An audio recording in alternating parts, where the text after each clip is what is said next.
3, 2, 1. Probably on. Oh, we're on right now. So there we go again. I've missed the countdown a couple of times in a row. Well, here we are. Welcome, everyone, for Intelligent Disclosure. I'm Richard, here with Tracy. Hi, everybody. So happy to be here with you. What do we want to talk about? Well, let's... Other than alien bodies, which is what we're going to get That's into. what we're going to get into. I'm excited to get into that. Mhm. I just want to talk a little bit about what we've been up to in the last little while, because I particularly have been super excited about Third Eye Spies. Nothing to do with remote viewing, of course. But if you're interested in ESP or remote viewing, which I am and a lot of people are, and if you haven't already seen it, Third Eye Spies, the new documentary by Russell Targ, is out. You can go to thirdeyespies.com. And we just did an interview with Russell not too long ago. And then just on Monday, we released... Lance Mungia. That's right. The director. Who was the co-producer with Russell and the director. And he's got an interesting take. Yeah, that was an awesome interview. Really was. And it's an extra long interview. But it was really neat because he wasn't involved in the program. He got to spend 5 years sort of immersing and observing. And, you know, so he's able to give sort of a different perspective. Basically tailing Russell Targ. That's right. You know, stopping over for breakfast, being the neighbor that you can't get rid of. But as a result, made a very good documentary. That's right. So we're not getting anything for this, just so you know. It's just... Sure, she's not. No, I'm Checks not. in the mail. Yeah, there, right. lady. It's a personal interest for me. And I honestly believe, and I know I've said this before, in order to sort of be savvy about what's going on in this world, you know, this is a super important topic to at least know about, whether you believe in it or not. So that's remote viewing. I fully agree. And look, I like to support remote viewing because people then realize I don't just try to debunk every single thing that's not ultra left brain. I've got this as my one definite right brain thing that I'm totally into. And if you want to make fun of me, go right ahead. I don't care. I've been interested in that subject for not quite as long as you, but close. I've been into it for a long time. Not as a practitioner, admittedly, but I'm definitely fascinated by it. Don't need to convince me that it's for real. Not at all. Yeah, well, definitely don't need to convince me. But so, yeah, we've been into that a little bit lately. You know, we're moving on to some other things at the moment. Alien bodies. So I got a couple of little pamphlets here. This is a UFO crash retrieval status report by Leonard Stringfield. This is from 1991. I have others. This is another one that I have here. This is a 1981. Stringfield, I'm going to tell you a little bit about him, was one of the very, very great UFO researchers. We all owe him a tremendous debt of gratitude. And we've so seldom talk about this guy. I like to talk about Stringfield, but there aren't that many people who really go back into Stringfield. You and I were chatting, and I don't think it wasn't really part of your knowledge of the UFO field. And I suspect that's true with many people who are interested, but you know, if you're not really throwing yourself into it, you may not know much about Leonard Stringfield, but hopefully that'll change a little bit tonight. And I really think there's sort of like a second gen of people following ufology, almost a second gen and a third gen. So third and fourth. So, that's right. So a lot of people are being introduced to this or reintroduced to this at a deeper level. So I think we can all sort of appreciate digging in. Yeah. What I wanted to do for tonight was thinking about this topic of alien bodies, and it occurred to me very quickly that this is a presentation that we can do multiple versions of. There's just too much. There are so many of these really compelling accounts. Stringfield collected a lot of them. He wasn't the only one, but he did collect quite a few. And it occurred to me that very few people really know most of them.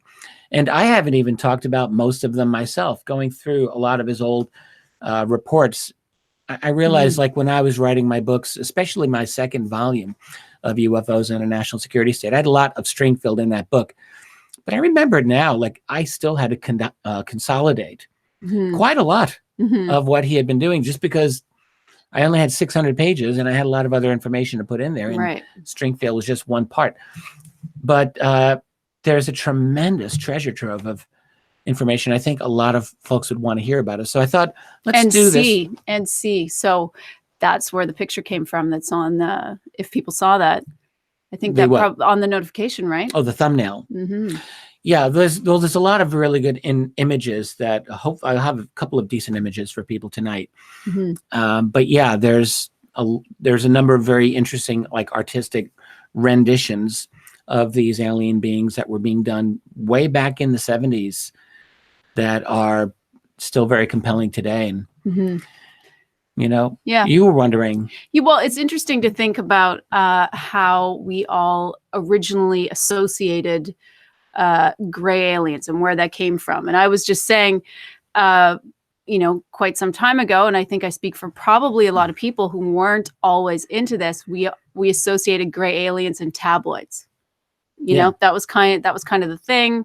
It was made fun of, and I'm curious. Everyone's seen that image of the alien shaking Bill Clinton's hand. Yeah. Then it's George W. Bush, and then Barack Obama. Yeah. I don't know if he got to shake Trump's hand. Right. Yeah, that would be only fair. But anyway, he gets around. Yeah. So, I'm interested to know when did that sort of come on the scene in the tabloids, and where does that fit in the timeline?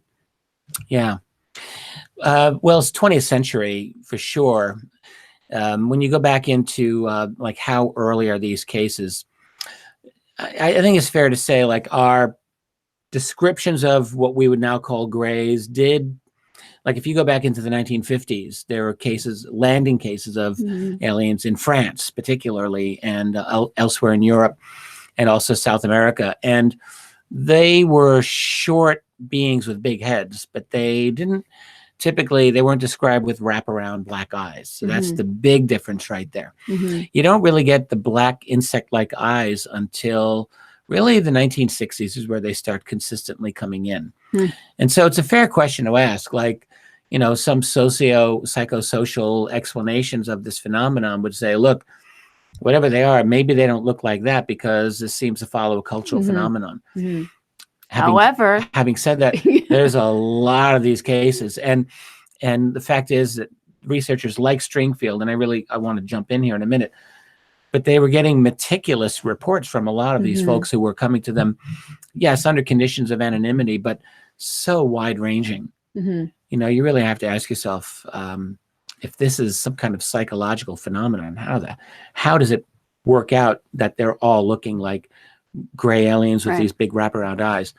But really, you start getting into the 60s and 70s when it really consolidates. However, as I'm going to point out here, there's one case I want to talk about from 1955 being taken to an enormous kind of converted hangar where there are aliens, just like out of the X-Files or out of one of the Project Blue Book episodes, aliens suspended in tanks in the 50s, looking like gray aliens that we describe them today. So I will get into that. So it's interesting to ask yourself, like, how far back did these go? That particular case wasn't reported until the 1970s. So, but nonetheless, it's interesting stuff. Right. So I wonder if I can, I want to share a screen here. I'm learning how to do this slowly. And this is Leonard Stringfield. Let me share this image. Yeah, Stringfield, he was a first generation UFO researcher, or first and a half. He was doing this back out of Cincinnati in the 1950s. He ran back in the 50s, actually. It's something that people forget nowadays, but in the U.S., we had something called the Ground Observer Corps, the GOC. And this is, think Cold War, think Russia, think sneak attack from somewhere else. So one thing the U.S. had was this Ground Observer Corps, and it was thousands of people who would volunteer to be sky watchers at their posts, looking for a potential enemy attack. And they were trained observers, and a lot of these GOC observers saw UFOs, of course. So Stringfield was very much involved in that. But out of Cincinnati, started a small kind of a UFO newsletter, got a little bit of notoriety, and then kind of laid low for a little while. And then in the 70s, published a book. This is the book right here, Situation Red. And that came out, I think, in 76 or 77. And this is the book that really put Leonard Stringfield on the map. I think this is the next thing I want to read. Yeah. So I'll get up to the Cape Girardeau crash in a moment. But this book had about 10 or 15 pages dealing with a topic that no one had talked about up until then, really, and that is the idea of UFO crash retrievals. Like Right. today, we talk about it frequently. Everyone talks about Roswell. We all know about Mhm. other alleged crash retrieval cases. But in the mid-70s, it's very easy for us to forget this. UFO researchers, whether like hardcore researchers or the general public, like no one was talking about crash retrievals of UFOs. Absolutely Mhm. not. There had been a book that came out in 1950 that discussed a crash at Aztec, New Mexico. And within a couple of years, it was a major media effort to debunk that and to ridicule it. And so from that moment onward, the topic just went away. And serious researchers thought, oh my God, that's just insanity. Crash retrieval, alien bodies, what are you, nuts? They weren't even at the point where they were willing to accept abductions as a normal thing. Mhm. Not at all. They weren't even at the point of generally accepting that there were more than a small handful of landing cases. I think the thing we have to keep in mind for that earliest generation of UFO researchers is it was enough for them just to recognize that there were these unknown objects, let alone the next step, which is that, yeah, there's beings in there and sometimes they come out and sometimes we interact with them. That was really difficult. And Uh-huh. I think there was a lot of cultural baggage there and just a lot of hesitancy. But by the mid-late 70s, Stringfield, at least, decided in this particular book, Situation Red, to write about some of the cases that he had come across involving the shocking retrieval of UFOs. And so this comes out, and coincidentally, in fact, I'm going to unshare the screen here. Coincidentally, this is when Jimmy Carter is running for president and becomes US president. And Jimmy Carter, those of you old enough to remember, as a candidate, he was the first American presidential candidate ever to admit that that he had seen a UFO. Right. He had been governor of Georgia back in 1969 and was out with a number of individuals, and they all together saw an unusual object. People debate what it is to this day, but Mhm. Jimmy Carter has always been very upfront Mhm. about saying, look, I don't really know what this was. It was quite interesting. Don't think it was the planet Jupiter, Right. But so it comes out when he's running for president that he had seen a UFO, and that was kind of shocking in 1976. And Carter actually had said that if he was to be elected president, he was like, sure, let's make the Project Blue Book records public, and we'll open things on UFOs as long as it doesn't hurt national security. He did say this. So when he became elected president, there were people in this country who really believed Jimmy Carter would be the disclosure president. Just like we hear about these days. They weren't That's when it all started. they weren't saying disclosure, Right. but it was the exact same Mhm. idea. So with that coming out when Stringfield's book came out, for some people in the UFO field, their idea was, or at least some people who had UFO experiences, they thought, good, this is going to come out. So I'm going to tell people like Leonard Stringfield. Right. So Stringfield's giving lectures in the Cincinnati area, and people start coming up to him. And he'd been collecting stories for some time. And a couple that actually came out before his book, I just want to recount one or two of them because they're very much in line with what came later.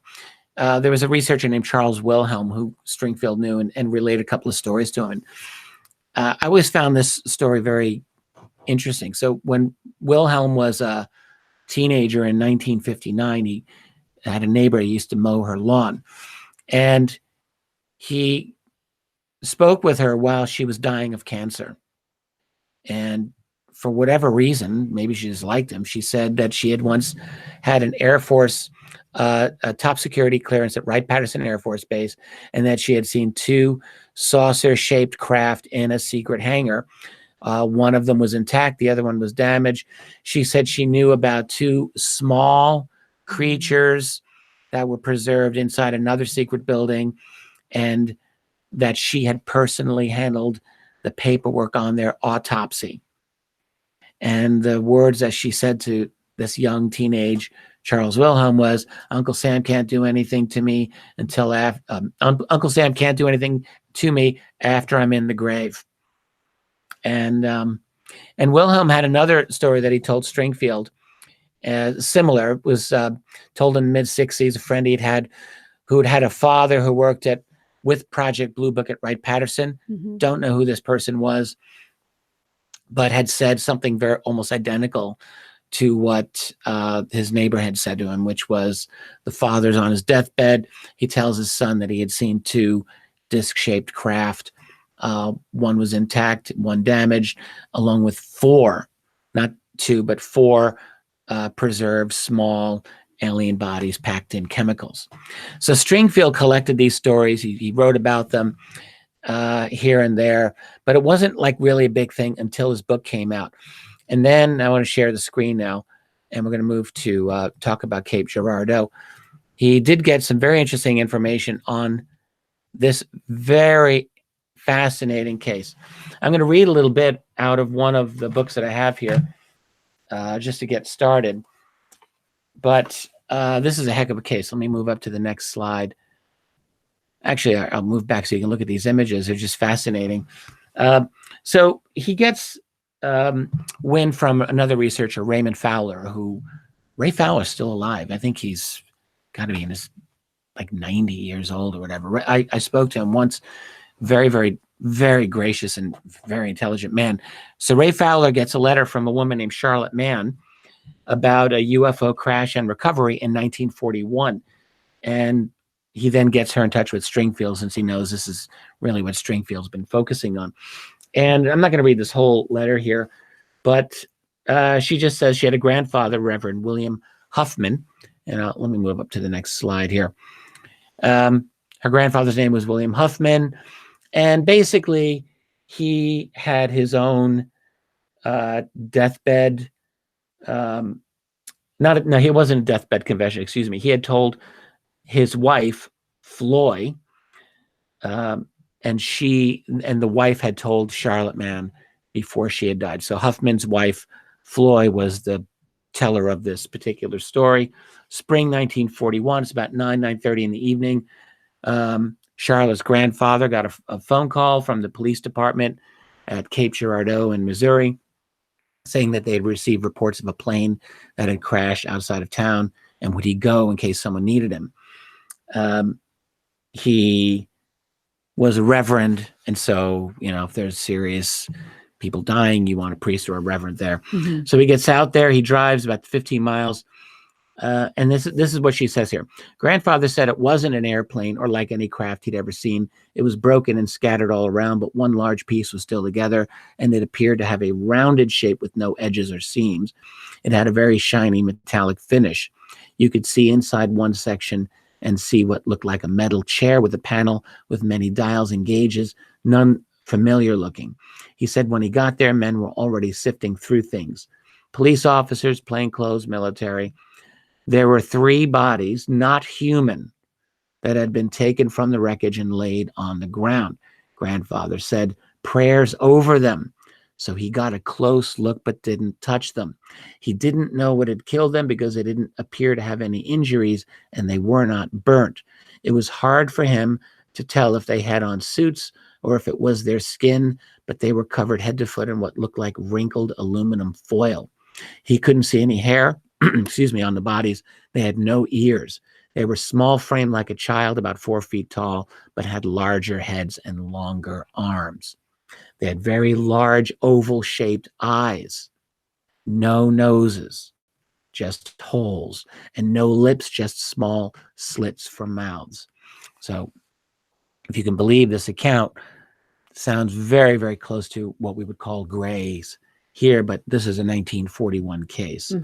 Let me just see if there's anything else. There were several people with cameras taking pictures of everything. 2 of the plainclothes men picked up one of the little men, held it under his arms. A picture was taken. That was the picture I later saw.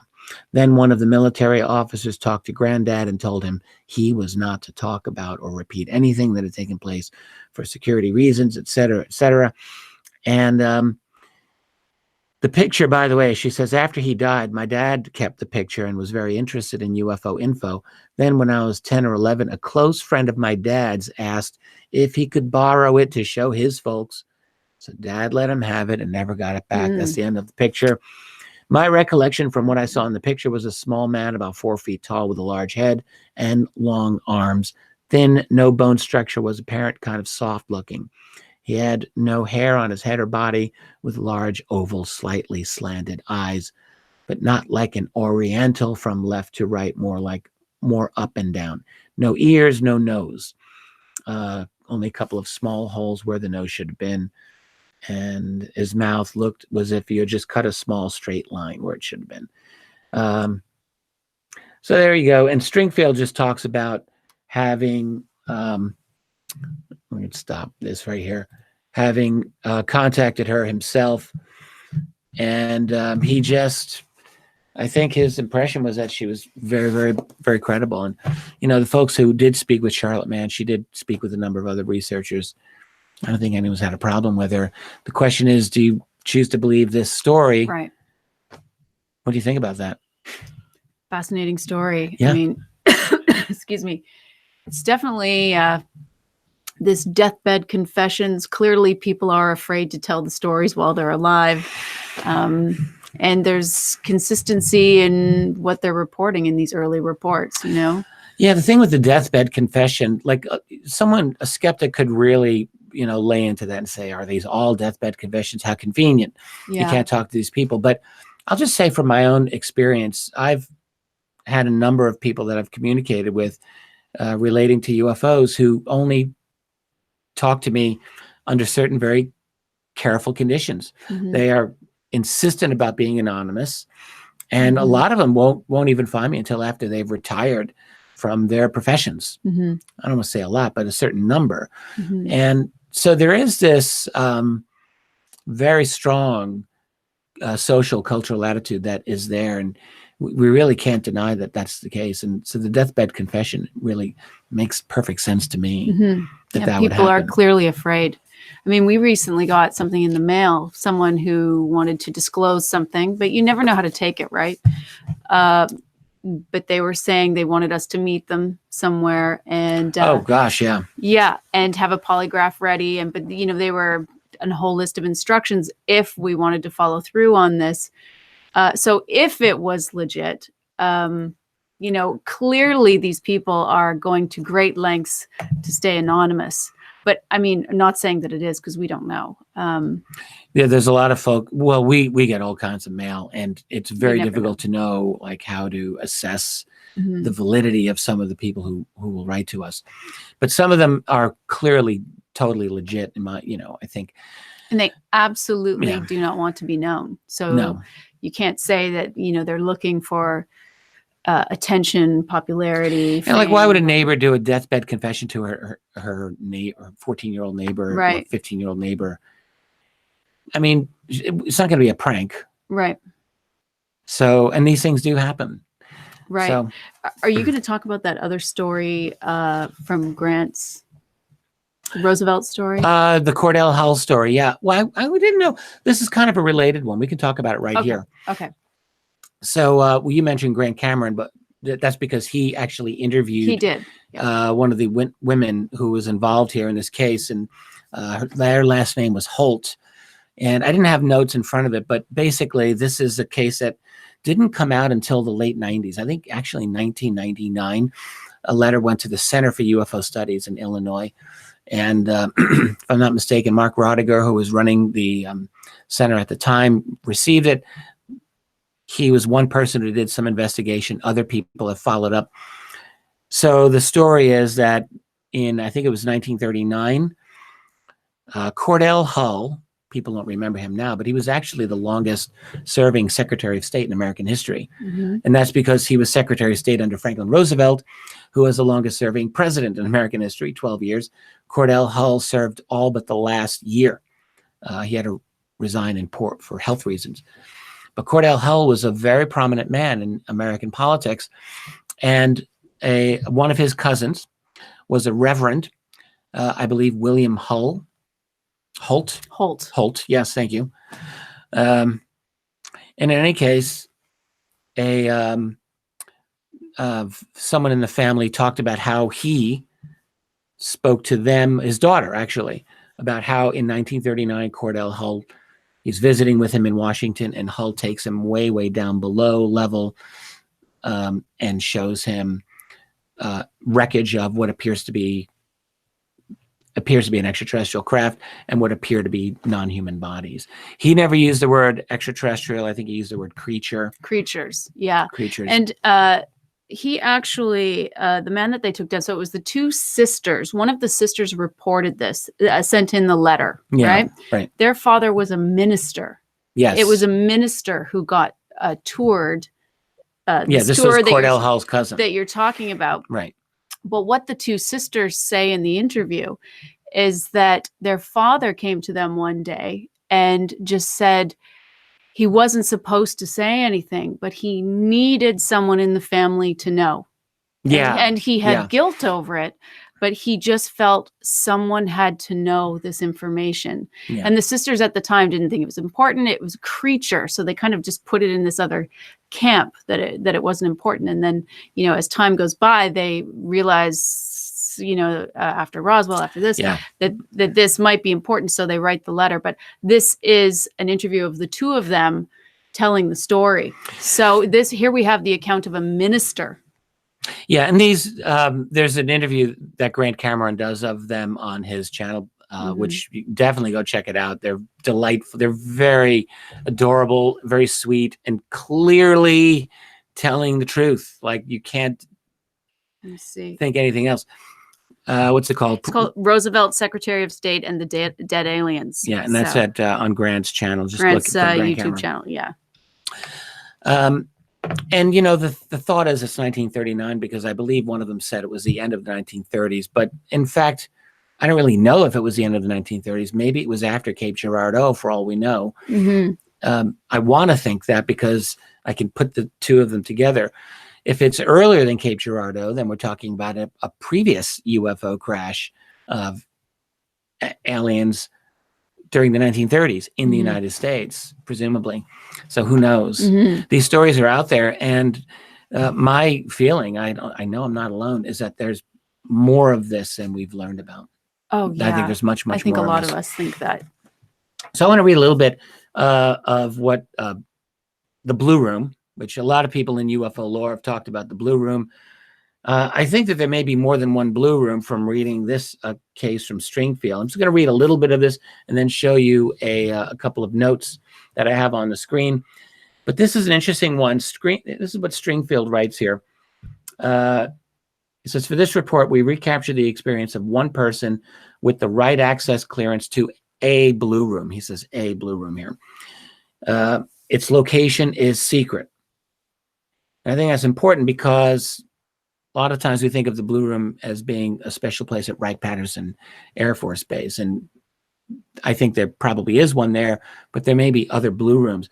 And I strongly suspect that the word blue has been used in code for the UFO ET phenomenon throughout this whole period. You've got Operation Blue Book. You've got the so-called blue berets. In fact, I think Stringfield writes about them either here or in another case. The blue berets are kind of a UFO special ops team. But a lot of, blue keeps coming up a lot. In any case, he goes on, the room was a veritable museum holding the artifacts of crashed saucers and the retrieved cadavers from Roswell. He's writing this in 1991 when Roswell was very much a new thing for researchers. He says, my cooperative but cautious intermediary is a retired Army officer of high rank who got the information firsthand from an equally cautious source. And then Stringfield goes on and says, I have edited the following report as requested to conceal the identification of both my friend and his source. So this is a story from a person. Okay. So with that in mind, let me just jump in at the beginning here. So in 1955, as a scientific research analyst, this gentleman was working in Texas, upgrading several radar installations. His main duties included supervising upgrades, field testing of new equipment, from time to time was called in to investigate bogeys encountered by various groups. This apparently led to the following incident. I'm going to read this one paragraph and then show you some notes. One evening during dinner, an MP pulled into the drive and informed him that he had to go with him. This was not an unusual event, and he thought nothing of it at the time. As was typical, he was not allowed to pack, or was he informed of his destination or the duration of the trip. So, standard operating procedure here. He was taken to a local Air Force base and there held in a secure area with others involved in various fields of technical research. Okay, so a lot of technical experts here. He knew a lot of these folks. They all had to sign non-disclosure papers.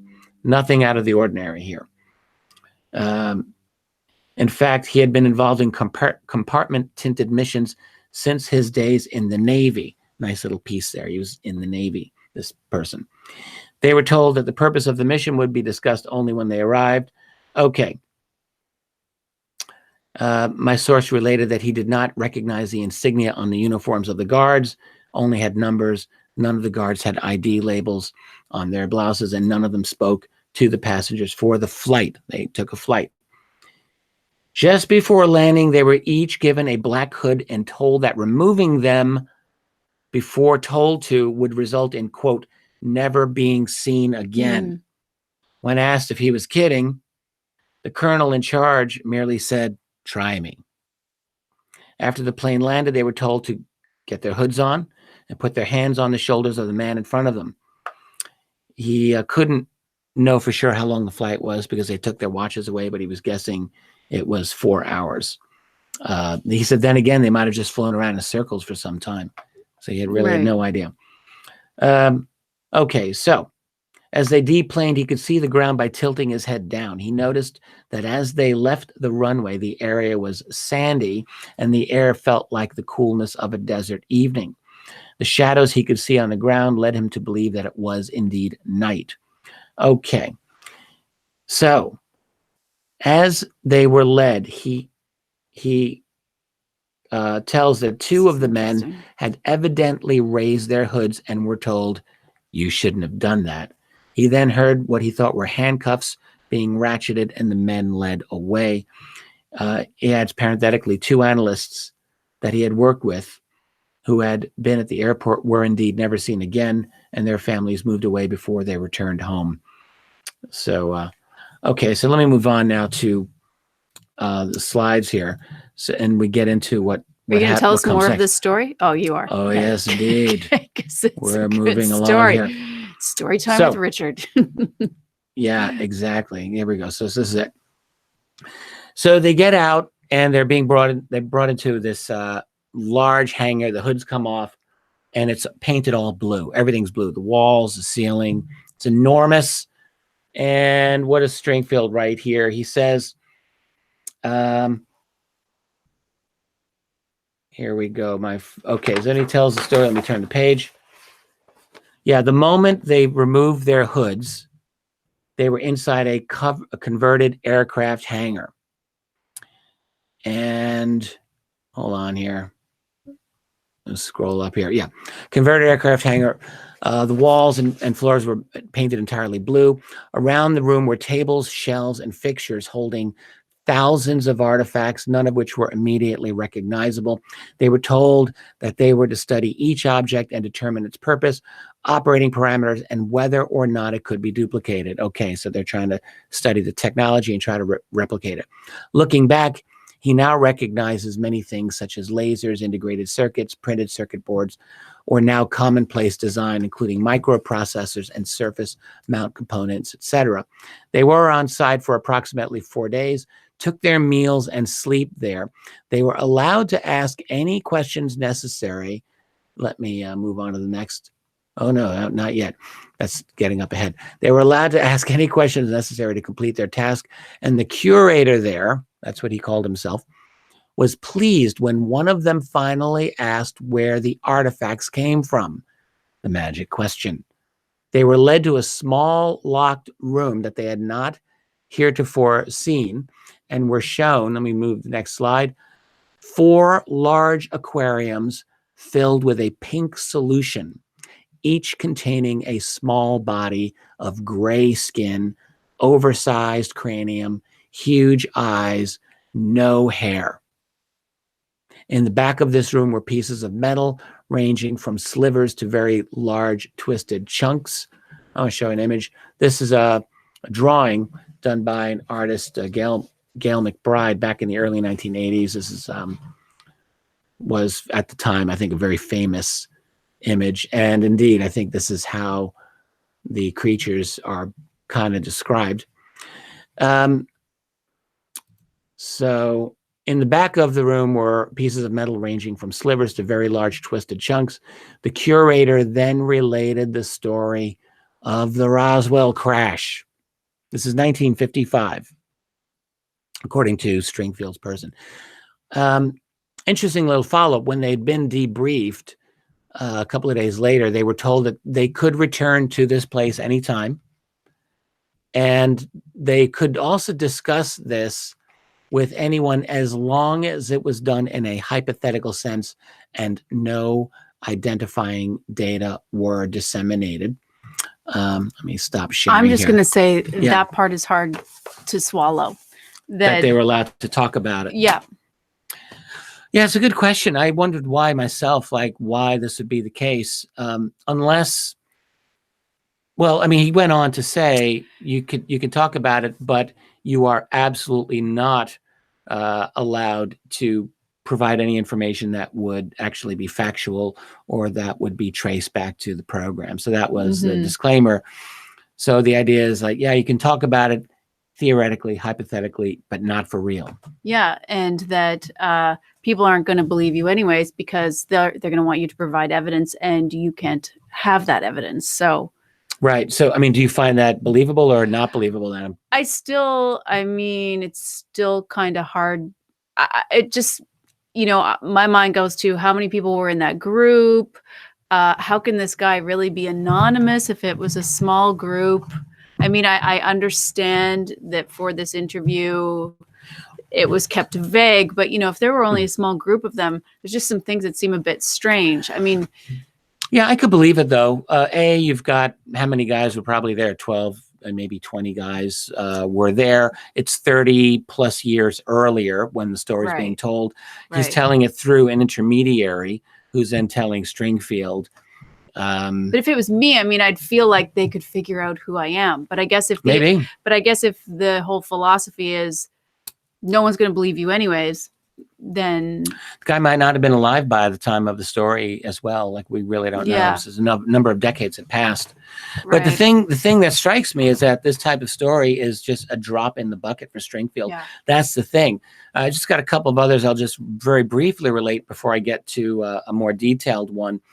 A number of these I've kind of truncated, but like, for example, one was a contractor who worked at Wright-Patterson during the 1960s. He claimed to Stringfield that he saw 7 alien bodies under extreme security. There's another person, very similar Wright-Pat story, but from a woman. She was the widow of a man who had, actually, I'm not sure if he was dead or not. He might have still been alive, but he worked at Wright-Patterson in 1973. And he told her once that he had been blindfolded and taken to a secure location where he stood guard for several high-ranking officers and scientists who were looking at 3 small alien bodies. He said that they had large heads, they're roughly 3 feet tall. And the woman actually told Stringfield, this is, again, in like 1977, she said, he's not allowed to talk about it, and he says that he will tell everything he knows after President Carter makes a statement. Again, this is this whole idea. People were expecting Jimmy Carter to be the disclosure president. Of course, that never happened. Right. So everyone was thinking it was just a matter of time. And they would be able to come out with their stories. Absolutely. Right. So it's an interesting little moment in history. How disappointing for a lot of people, to go through their life and reach the end of their life. And I can understand that they would want to pass this on at the end, of course. Absolutely. But how sad that, if they had seen something so profound and so life-changing for themselves and for everyone else. Yeah. And they don't get to see it sort of come to light how disappointing that would have felt, you And know? it's so widespread. I think it's Mhm. such a, some people might get their satisfaction in a limited way. They'll quietly tell a close friend, a spouse, maybe a son or Right. daughter. This is why But- that part's easy for me to believe that they would want to pass this on. Yeah. You know, if you're holding on to something like that. And you know it's that important. Yeah. So I mean, you take a secrecy I leave a oath. little bit of room to believe that, because Yeah. I think just as human beings, that's what we would want to do. We would want to leave that knowledge with someone. But then Right. here we are, the second generation has to be the storyteller. We don't have the direct it's really true. storytellers often. There's another story that he got that I've always found intriguing, and I feel that I believe it. He was in touch with a man who was a sergeant, former sergeant. His unit was the 97th Bomber Wing. And this man had once dated a woman who was the daughter of a general. So while he's dating her, apparently they were very tight because he gets a story from the general. General tells him at one point about a crashed UFOs, plural, Mhm. and occupants within the UFO, that is aliens, who had related apparently firsthand knowledge to the sergeant of a UFO crash retrieval in the American Southwest in 1957. There are a lot of these things. And he said, we got with very great difficulty, we found 4 burned and damaged alien bodies, and were able to recover them along with the craft, and we brought them to Wright-Patterson Air Force Base. In fact, the general said that he had seen the bodies in a deep freeze. They were about 5 feet tall, and they had large heads, although they were very badly disfigured. Stringfield just got tons and tons of these stories. The only other one I'll relate before I get into a longer one, and this is one that I've long been very intrigued by, because you've probably heard of the alien autopsy video. Of course. Yeah, so like everyone's heard about this. Ray Santilli, 1997. He later admitted it was a hoax. There's a lot of interesting things about that video that then and now I still find very intriguing. I'll be perfectly honest. I'm not saying that I think it's legit. What I think is that there are a lot of film footage that has been circulating long before Santilli of alleged alien autopsies. People need to remember this. These stories were circulating throughout, and Stringfield got several of them. One came from a former radar specialist at Fort Monmouth, New Jersey. He had been there in 1953, and he told Stringfield, he said, one day I'm taking, and they put me in a military theater. There's a bunch of other people in the theater. Lights go down, and they show us this film of a crashed UFO in the desert, which included shots of the interior of the craft and dead alien beings inside a tent. They're watching this, he says, in 1953. And he says, the thing is, this is so baffling to me. Like, no one explained any of this. Mm-hmm. The lights then go on at the end of it. It wasn't that long. And we were just shown out of the film, out of the theater. And then he said, I got no follow-up on this except one time, 2 weeks later, an intelligence officer came to me at the base. And he said, that film you saw, forget it. It was a hoax. And the guy spent the next 25 years scratching his head over that, thinking, what the hell did I just see? And then see Stringfield. My little thought on this, ever since I learned about it, is that this guy probably failed a test. So I think, like, let's say you're running a UFO program, and you're quietly recruiting people. Okay. Like So I'm testing them. Yeah, you want to know. Like, I'm going to expose them to some footage and see how they react. Yes, and however this person reacted was wrong. I'm going to guess he didn't do it quite right. Maybe he told one person. Maybe he reacted in a way that just showed he didn't have the nerves of steel that they wanted. I don't know what it was, but something happened where he just didn't quite cut it, didn't make the cut. And they just said, it was a hoax.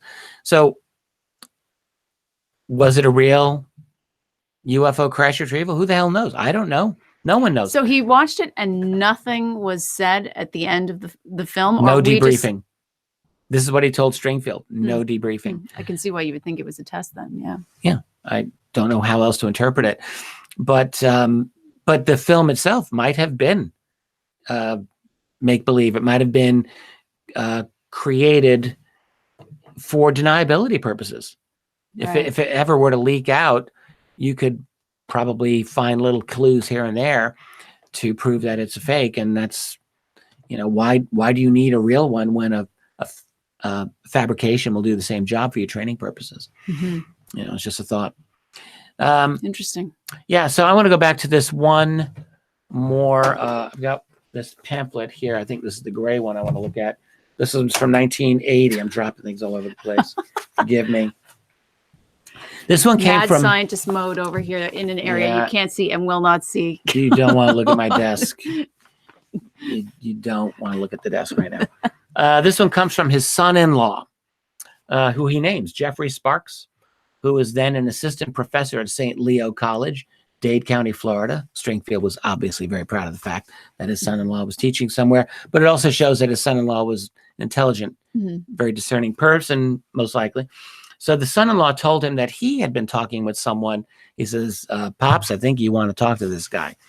And so this individual had said he had witnessed alien humanoids at Wright-Patterson in 1966. So here we go. I want to switch this over. And I believe I've got the... Yeah, here we go. Let's switch this over. And... Shazam. There we go. Bodies at Wright-Pat. So he says that, let's see here. So yeah, Stringfield actually met with this guy. He gives him by the initials, Mr. J.K., talks to them at length concerning his functions in intelligence, what he observed at Wright-Patterson, and many other aspects of UFO crashes and retrieval operations. This conversation happened on July 5th, 1978, by the way.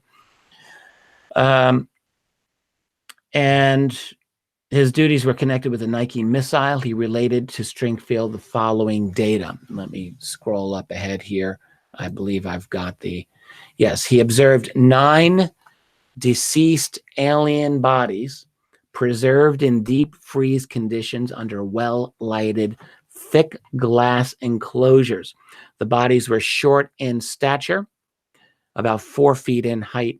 They appeared under lighting to be grayish color in skin tone. The area where the bodies were preserved was under heavy guard inside and out. He was told while, let me move ahead here.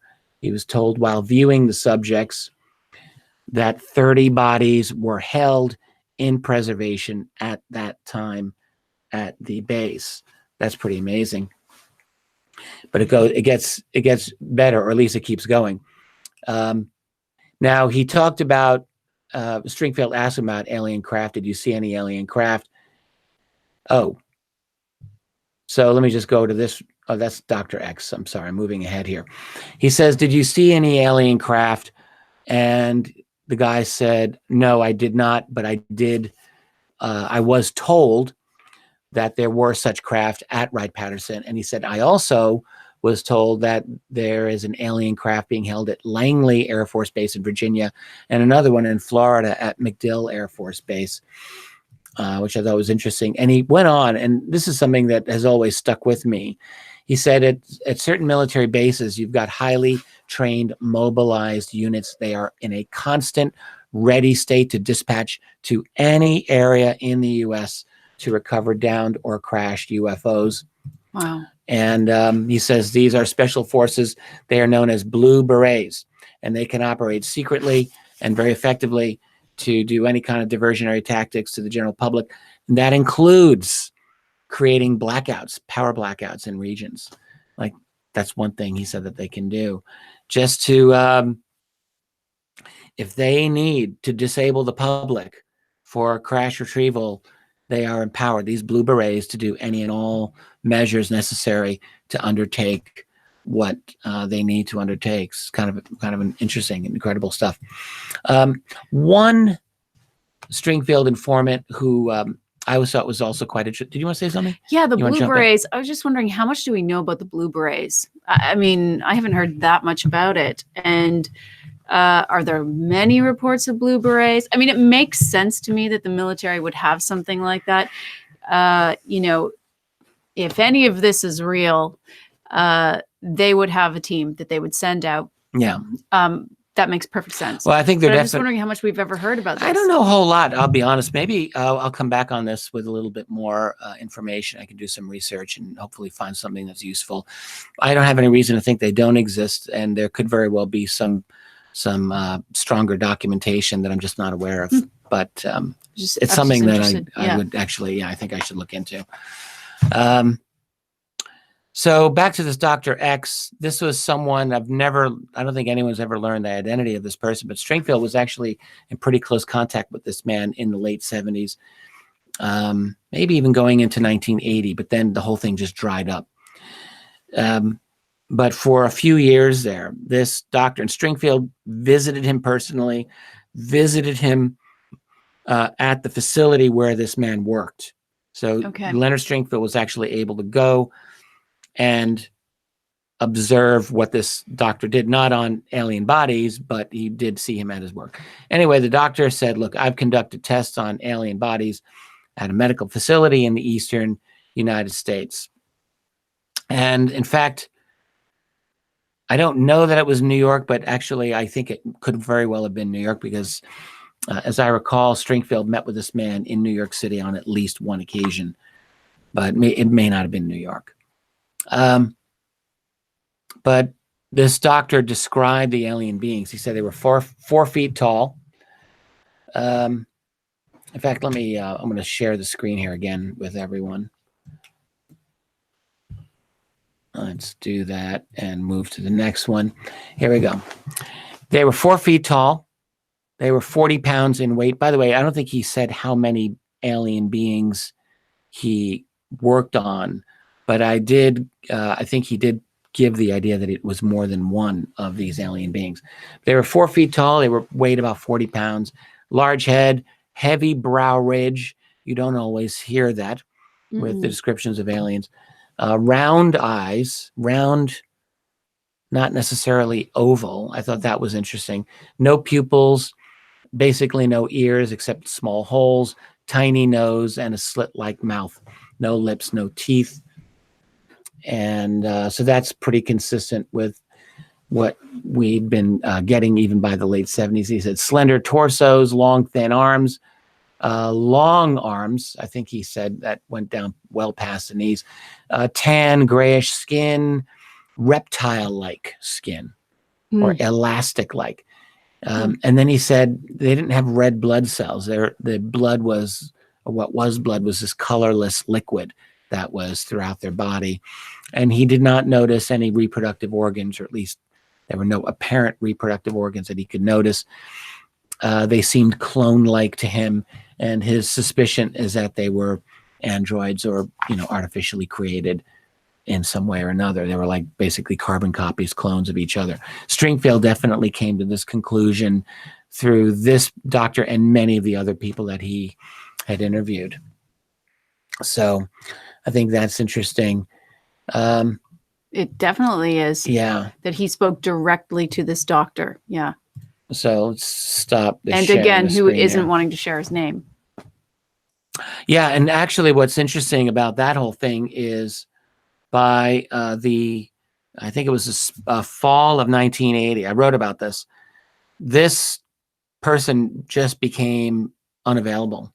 And along with a number of other Stringfield's key sources, like everything dried up all at once. It really looked like one of his contacts said, I just had my knuckles slapped. They know that I'm talking to you. And at the exact same time, the Dr. X, as Stringfield called him, also said, I got way too much pressure on me. I can't talk. I'm not able to speak with you anymore. Now, Stringfield, in subsequent years, was able to continue to get new sources. But at that particular time in 1980, he really does seem to have had a certain amount of pressure against him. And some of his best sources just disappeared at that time, and he lost touch with them. So I think this would be a good idea to tell the Barry Goldwater story just a little bit. Do you think, I was just thinking, does that add to the credibility for you? Does what? That the fact that these people disappeared.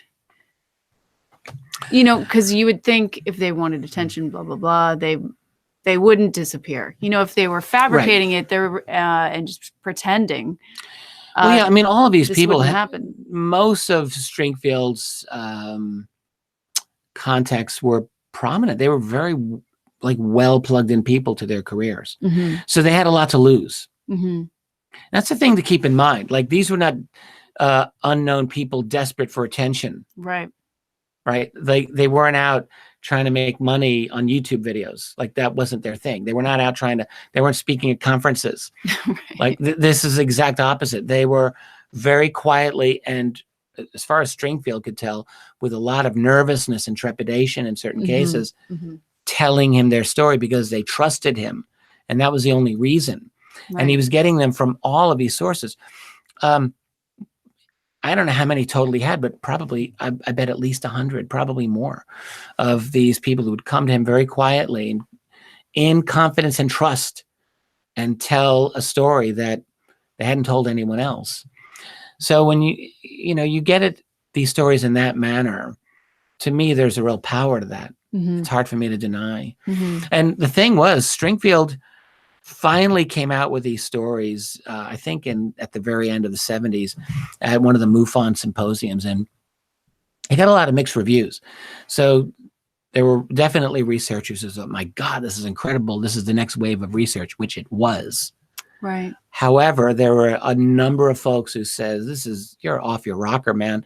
And we can't confirm any of these. And, you're being taken by fakers. But it is also true that those researchers who spent time working with Stringfield, people like the late Richard Hall and I think George Filer and Ray Fowler and others who really spent time and worked with him, realized, Stanton Friedman, another one, they realized Stringfield was onto it and was very meticulous. And it's always possible that he got fed wrong information, but he was getting so much. Right. That's the thing. It was so much, and it was very strongly corroborative. So I think that really speaks in his favor. And that leads actually to the Barry Goldwater story, or stories actually, because Goldwater talked about this more than once. Barry Goldwater was a presidential candidate. He ran for president of the United States in 1964, got trounced by Lyndon Johnson, but he was the Republican Party candidate for president that year. He was a senator. He was a very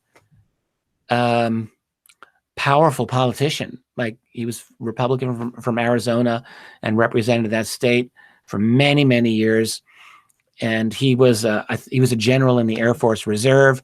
He was one of the first civilians to take a ride in the SR-71 Blackbird, one of the most amazing aircraft of all time.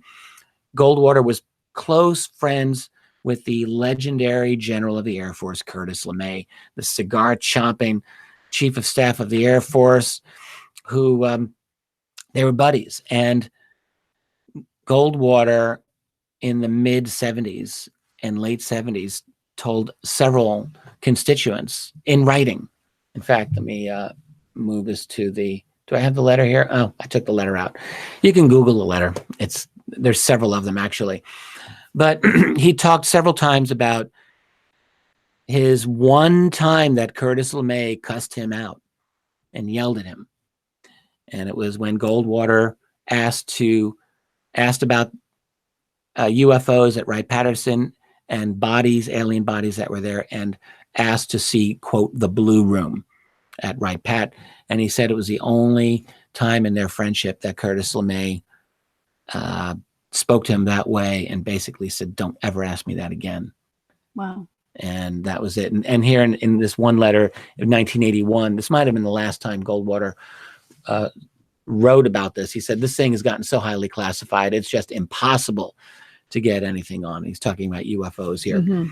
So, I mean, think about it. When you're one of the most military-friendly Republican senators of your generation, that was Barry Goldwater, you run for president, he was very, very prominent, and he was shut down in trying to get any access to this. That tells you a little something about just how restricted this information is.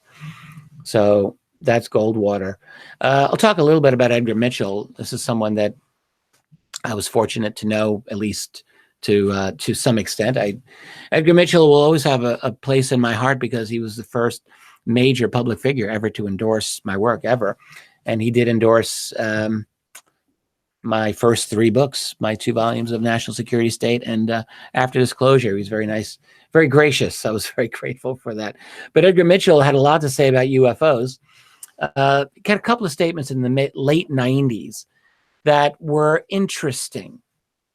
And he actually went farther later, but he says here in 1997, I think that the prevalence in the modern era of so many events, the sightings, the continual mutilation events, the so-called abduction events that we are looking at, likely reverse engineered technology in the hands of humans that are not under government control or any type of high level control. And that's interesting. He's using a little bit of weasel words here. Likely, you know, I think then, you know, like Keeps him safe. well, right. So he's definitely, and then he talks about his conclusion, and he sort of this is a statement from 97. This is the first statement that I'm aware of that he made to this effect. It wouldn't be the last, talking about back engineered technology in the hands of a select group of individuals, private, not government. And that this technology seems to be beyond that of our military arsenals, being held very, very quietly, very jealously by a small group of people. You know, when my first book did come out, and he and I had a brief communication about it, he says, I like what you're doing, except I don't think that I agree with your take on the cover-up. He said to me at the time, this is back in 2000, 2001, that said, I don't really believe that there's necessarily a center of gravity with this anymore. He says, I think it could be so fractured, so compartmentalized that no one's really running it. He says, maybe what you're thinking applied in the early years, but I don't think it applies today. When he said that to me, I didn't really think that I believed that, but I thought, well, maybe that's one possibility. Now, I finally met Edgar Mitchell in 2000. Wait, whoa. So what do you think now? Back up. I think it's a little bit of both, actually. I do think that there are fractured groups that are probably competing. Yeah, that would make sense to me. However, I do believe that at least one or some of those groups have a lot of information. Like, I don't think that there may not be one cover-up, but I think that there may be a couple of powerful locuses of power. But there could be one. Mm-hmm. There could be one that still is more powerful than the others, but fact is, I don't know. Right. I don't think Edgar Mitchell really knew either. But here's one thing he said to me. This is when I met with him. I got nice dark hair there. the bigger glasses that were a little more prevalent at the time. This is in Roswell in July of 2004. And it was kind of nice. Got to meet Edgar Mitchell. So we chatted. And then actually right after that picture was taken, if you look at that door right behind him on his shoulder, we went into that room and talked a little bit. And Edgar Mitchell told me very explicitly in that room behind that door that he had 2 ultra elite contacts who told him explicitly. So this isn't I think or most likely or probably. Mm-hmm. He said I had 2 very high level people who spoke to me about the fact that we have multiple alien bodies and that we are studying alien technology in deep secrecy. And at a slightly later time, I asked him if he would point me in a direction, like not to give his sources up, because I knew that he wouldn't do that. But I said, is there anything you can tell me here that, you know, just throw me a bone and help me to some extent? And he said, I would like to, but I cannot. He said, the individuals who came to me did so at great risk, professionally, personally, and to their families. Right. And that was exactly how he put it. And I interpreted that as actual physical threat to the individuals and also to their families. But, you know, I wasn't in Edgar Mitchell's inner circle. We were on good terms, but we weren't casual friends. We were friendly. So I didn't benefit from, deep personal conversations with him. I was able to communicate with him from time to time. But that was what we talked about, and I've never forgotten it. I will just add, and I've mentioned this so many times, and I'm sure some people get tired of hearing it, but I had another conversation around that time period with another scientist who is also very, very prominent and powerful. I don't say powerful, but well respected, who was in a position to know, is in a position to know a few things, and said almost the exact same thing to me, except he, being very precise, mentioned only one body he said that he explicitly knew about. And as well as, that there were deep black programs to study the alien tech and so forth. And I've mentioned this person a number of times, and I keep promising one day I will reveal his name, but I just can't right now. And he's not the only person I've spoken to I had a conversation with a gentleman who I will just say was in a very excellent position in the late 90s to have access to some very prominent individuals, and told me about a meeting with a 4-star retired U.S. general who he met in England, but this guy, the general, was American, and who told him about the international UFO control group, essentially, that was beyond U.S. presidential control, that was international, and it was all about making money. And in fact, this is 20 years ago when this general talked to this individual and said there's a generation split among this group, the young against the old. The old ones are the liberals. The old ones feel that it's time to start giving the information to the public. The young generation feels that they haven't made enough money off of the secret yet. And so there's a number of these that come up, but we're getting away from alien bodies. Now let's get into Jackie Gleason here. I just want to say before we get into this, let's stop the screen share here. First of all, we're doing this because Richard is recording an audiobook, and he was finishing off a chapter, and he started telling me this amazing story. And I said, okay, you have to tell that story. Which story now? I can't remember now, but that is why we ended up doing this. Doing what? Oh, the whole alien body doing this thing. whole alien body theme. Oh, okay, right. And I forget half the things that I do every single day.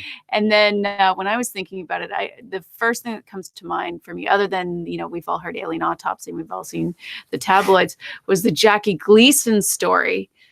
That is such, I know you have some I have a couple of reservations about opinions on this. Yeah. But I think for a lot of us, if you've heard it, this really sticks with people because he was really good friends with Nixon.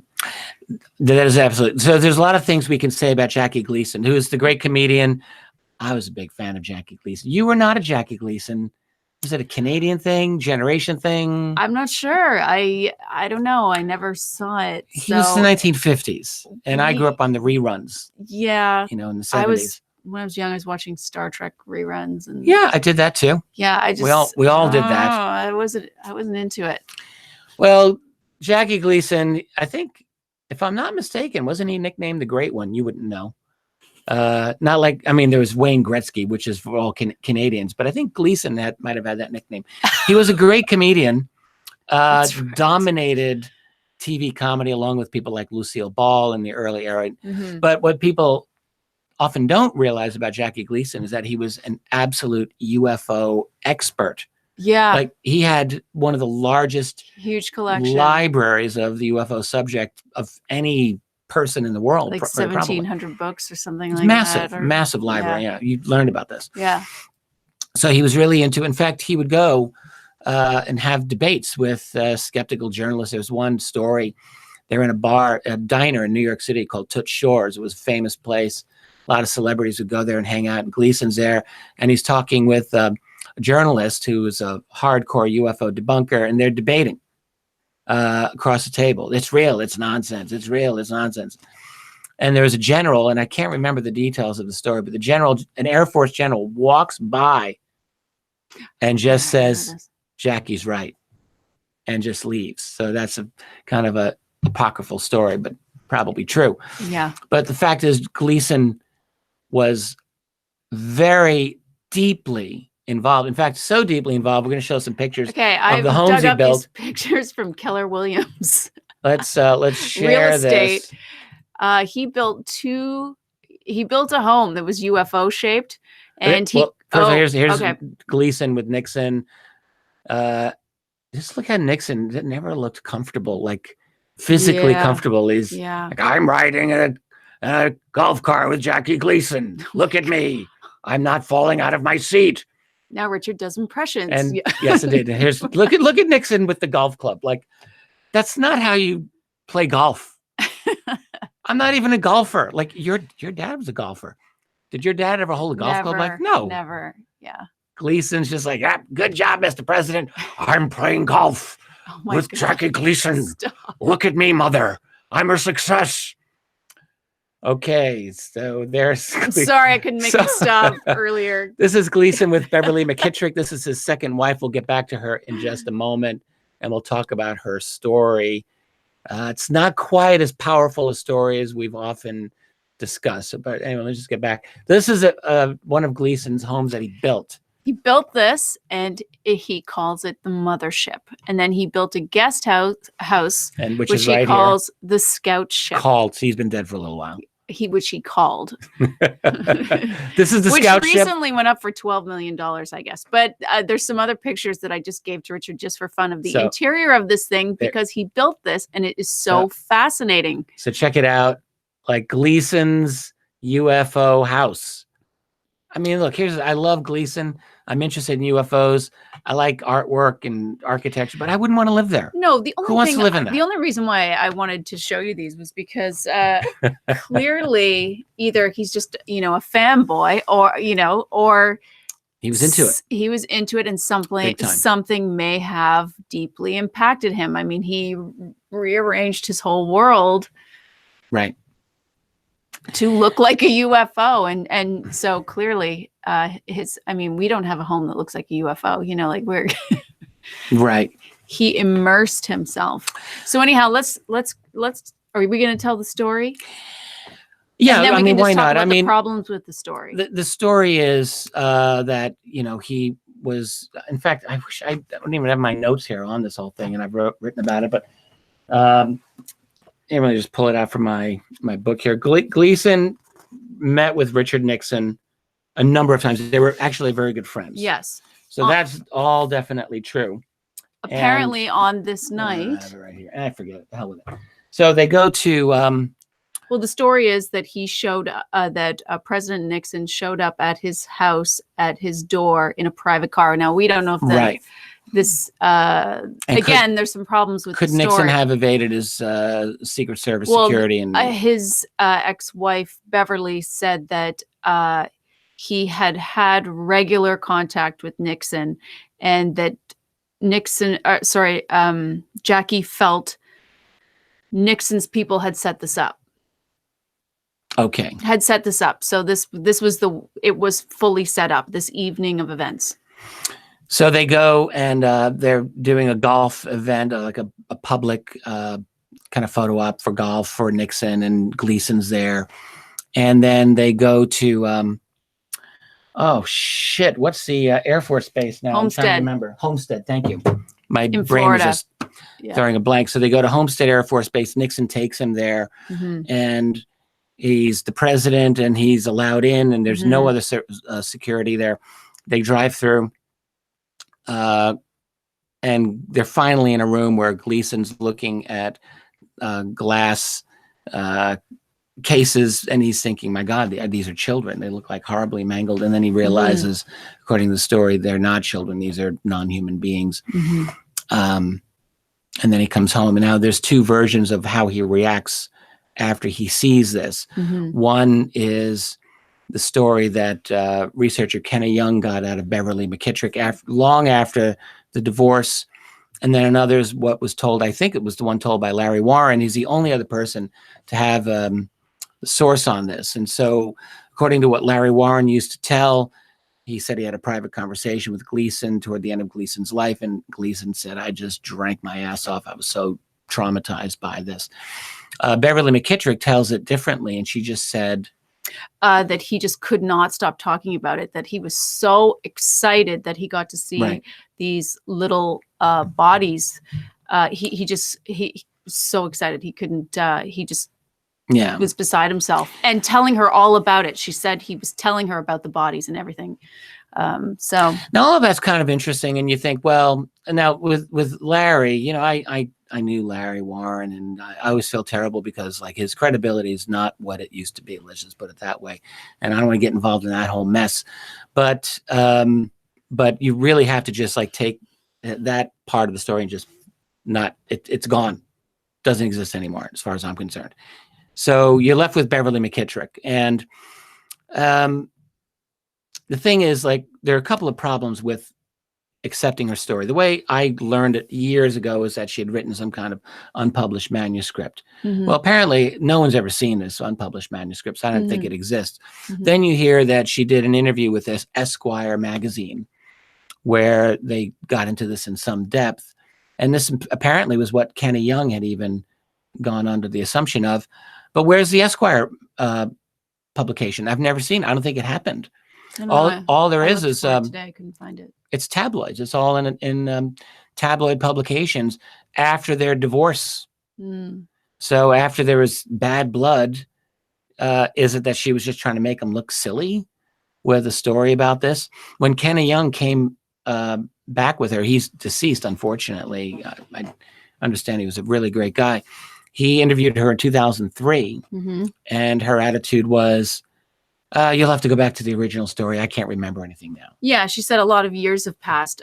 You're going to have to, I can't remember. You're going to have to read it. You're going to have to just go back and read my initial recollection.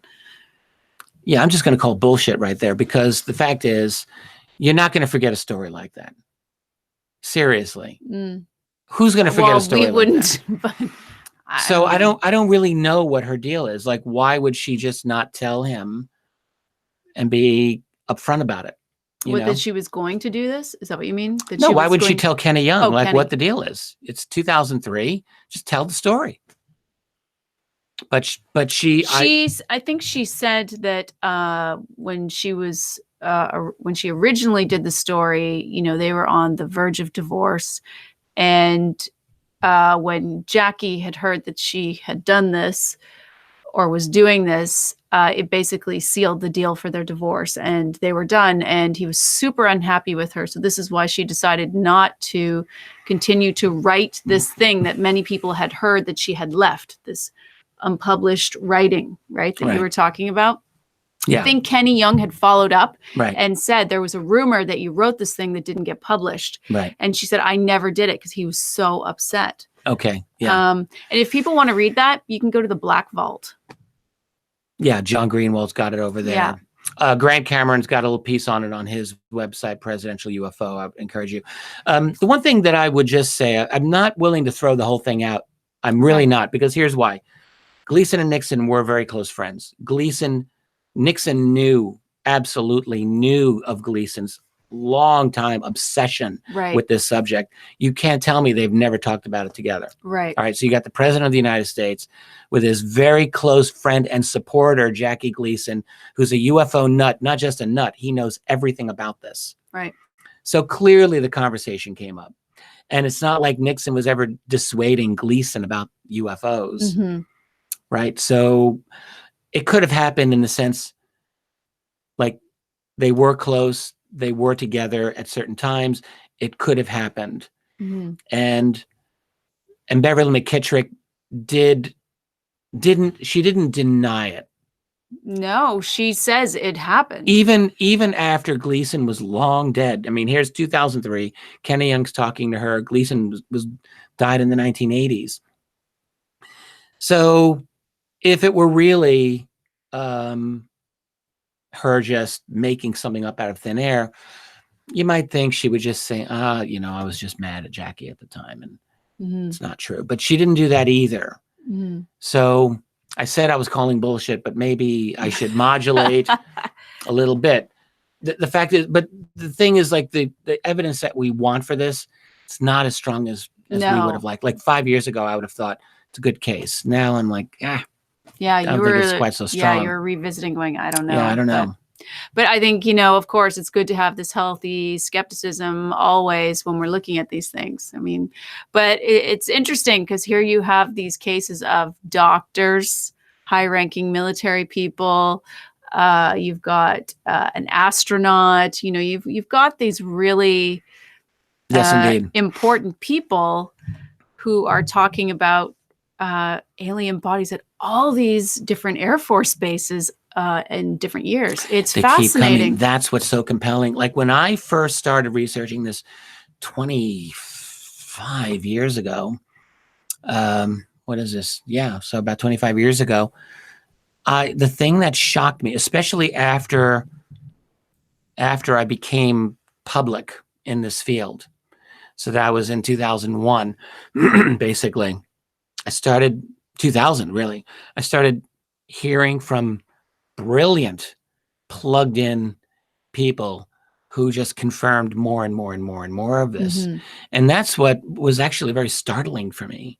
Right. And I just thought, here I am just leaving the world of academia, which is so like stodgy. They've got a collective pole up their ass about this whole subject. Mhm. It's really true. This and so many other I relevant witnessed subjects. it at my university, I will say. So They will not see. They won't look at any evidence. They won't even discuss it. And the culture shock was so startling, leaving that world where there really isn't this intellectual curiosity that you know many of us would like to think is there. And then you leave that, and I would run into these individuals, super brilliant, very, very well knowledgeable individuals who I discovered were taking this deeply seriously, and some of whom had briefings and really knew a few things.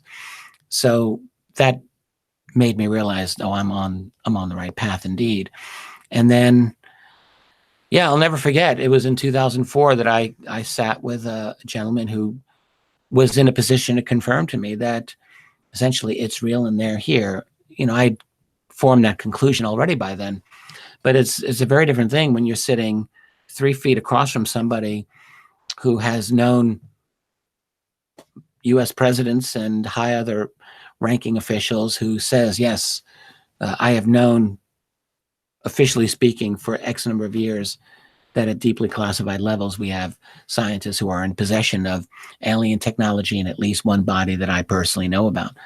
Like when you have someone and you can out that person and damage them and they're trusting you still, then that counts for something on an emotional level. So I just think, you know, when I look at how puerile the discussions are in academia and much of the world of science on this, I mean, just absolutely sterile, meaningless, shallow, superficial, pointlessly just going around in circles, not even looking at the evidence. I just think that is not where the answers are going to come from. Not ever. It's got to come from outside, unfortunately, outside the world of universities, academia, science.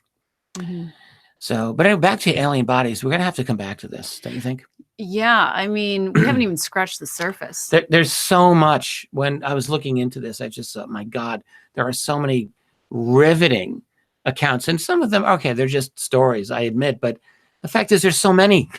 Like, that's the thing that makes them powerful to me. There's just so many of these. And I want to come back and relay some more in the future. And I guess overall, do we really think this many doctors, military personnel, astronaut, all these people are lying to us? All of these people? I mean, it's not like they're just random people off the street and we're collecting stories. You know, these are pretty high profile people that we trust. They're not lying, and they're also not they're in a pretty good position to have the actual information they're talking about. Like, you know, you can be wrong even if you're not lying. You can just have wrong information. But most of these folks are in a very good position to know what they know, and I think that matters too. Just want to see. I see that the time's getting a little late. We were looking at one of Stringfield's things. Did anyone ever pick up on Stringfield's work? I mean, did anyone ever pick it up and continue on? Like with the leads? Oh, yeah. Well, I mean, this type of thing that he's published here, this booklet. I don't think so. Not genuinely. That's no. it just feels like that's another thing we've kind of lost Well, I know sometimes people write to us, and I wish we had the bandwidth to be able to handle some of those things. And we do handle some of it, but we can't handle all of it. Maybe someday when we can hire people, then we could do it. Crash retrievals are something that really should be investigated on an ongoing basis. You know, one of the things, and I think this 1981, he has a little chart as of 1980 of the number of crash retrievals that he had accounted for, and the number was, I think, 49. Here it is. I'll just show you here. Statistical analysis of UFO crash retrieval events, and you can see there's you're gonna have to really, there we go. I don't know if they're gonna be able to You can't really read it, I suppose, but you know, he's got all through the 1940s and 50s, 60s, 70s, a total of 49 by year, geographical distribution, so on. You know, Ryan Wood has a book on crash retrievals. I've got in my office somewhere, and that's actually even larger than Stringfield's list. But I think we really do need like ongoing follow-up on the whole crash retrieval phenomenon. This is important. Someone had asked, Stephen Early had asked, how many cases of alien bodies do you think there are? Good question. I honestly hard to don't answer. know. But it seems like there are How many cases, individual cases, or how many bodies? Like, that's a different thing. I think cases. Oh. How many cases? Scores. Probably 20, 40 at least. Now, I mean, but that's a really loaded question. Right. So, because you can't take them cases all. or stories. Right. So someone can have a story, and that story could be true, or that story could be based on a rumor that's maybe not true. But there are certainly lots of stories. But there are several, let's call them cases. There's the Roswell case. You know, there's the Kingman, Arizona case. I would love to come back to that one in the future. That's a remarkably, I'm gonna write that one down. surprisingly good case. You don't need to. It's in my head. There's a number of other cases that can qualify as cases where at least it appears that bodies were recovered. So of those that are actually strong cases, a small handful, probably. Okay. I'm thinking we may want to wrap this Let's up. say hi to our chat family. We have not been able to be in chat at all tonight, but we can kind of see this little bit, and it's rolling, and we see all your names, all the people we usually see, and we just want to say hi to the chat family. Absolutely. And yeah, that's the word that we use for it. We're now calling you guys the chat family. We decided it's fun to see. Like I really have almost zero opportunity while I'm talking to observe the chat. You can't. It's not tough. possible. It's tough. Yeah, to stay. You guys know. But I do appreciate it, and it's definitely nice to know that people enjoy this. And I feel lucky. You know, I mean, I get to talk about a subject that's endlessly fascinating to me, that I just love to look at in a serious way, hopefully in a way that can engage with people. Like for me, I want to be able to walk a line between being very, very careful and meticulous, but also hopefully communicating this in a way that people can relate to. So I think it's important to do both. So I try to do both. I think you do. So yeah, but I get to do this. So like that's fun for me, and we get to have people who enjoy it. I get to do it with you, which is awesome, in our little collab room. So it doesn't get any better than this. Nope, it's pretty great. Yeah, if we can get to rub two nickels together in the future, that would be even better. But even as it is, it's fun. I enjoy it. Yeah. Right. I mean, it's wonderful. Any final words that we need before we say goodbye? If you enjoyed the video, one super easy way to support Richard's research is to subscribe. And, you know, some people asked us some questions recently that surprised us. So some people don't know subscribing is totally free. And you just go to the type in Richard Dolan to get his channel. And then there'll be a red button that says subscribe. It's free. Then the little bell beside it, if you click that, you'll get notifications. It just lets you know when we have new videos coming out, which is every single week. So, well, and here's one thing about this. So look, if anyone has a desire to get involved in like mainstream conversations, like whether it's with Neil deGrasse Tyson or Joe Rogan or any of the other big shots who have millions of subscribers, Well, guess what? They won't look at most of us if we don't have any kind of cred that's in their league. Like they don't want to talk to you. Subscribers are like street cred. It really is. So if you want to see me talk to any of those people, it helps if you subscribe and bring the subscriber total up. It's not a joke. It's for real.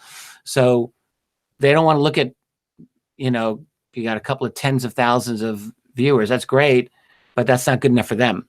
Right. They're looking at much, much larger. So I think, you know, I would personally love to be able to have a discussion with some of those people who are at that level of social media, but we're not there yet. So if you want us to get there, it helps to subscribe. It's that simple. So we want to thank everyone for being here. We are going to wrap it up because we have a little secret travel early in the morning, very last minute. Yes, we do. Maybe someday in the future, we will tell you what that's all about. It's on a need to know classified basis for now. But we will tell you soon. Yeah, in a little while. We'll tell you what that was. Not that big a deal, but it's not. fun. So we have to travel in the morning. Yep. And very, very early. Early flight. Which means be at the airport at 6. We should wrap it up. Yeah, we got to wrap it up. But just want to thank you again. Thanks to the chat family. Thanks to everyone who leaves comments. Thank you for being here. Thank you to the members. We see that some of your names are rolling up in there. And we really enjoy being here with you. Absolutely. And we hope you enjoyed this. Yeah, same here. So we'll be back soon. I may actually have to reschedule or do a pre-record for my Saturday live stream. Yeah. I got to look into that. Or maybe we're flying that back. day. So maybe I'll record Richard in the airport and we'll do something different. That's a possibility. And we'll return back to Blue Book on a different day or something. Yeah, we'll figure it out. We'll figure it out. We'll catch up. Then you'll know where we are. We'll catch up. Okay. Well, we're here. We're doing what we can do, and you're doing what you can do. And one thing I always say is, whether life is going great or going tough for you, always just remind yourself how lucky we are to have this opportunity to be alive at all, to have the opportunity to think really interesting thoughts, to engage in creative solutions to life's problems that are thrown at you, and to be able to connect with people that you love. Like, that's what it's all about. You know, whether we get all the answers to UFOs or any other of life's mysteries, it matters to appreciate every moment you have. And I hope that you do that in the course of this week. And we're in it together. That's right. All right. Well, that's it. I got nothing else. How about you? All right. Have a great night, everyone. Take care, everyone. Thank you again. Thanks a lot. Later. Bye. Bye.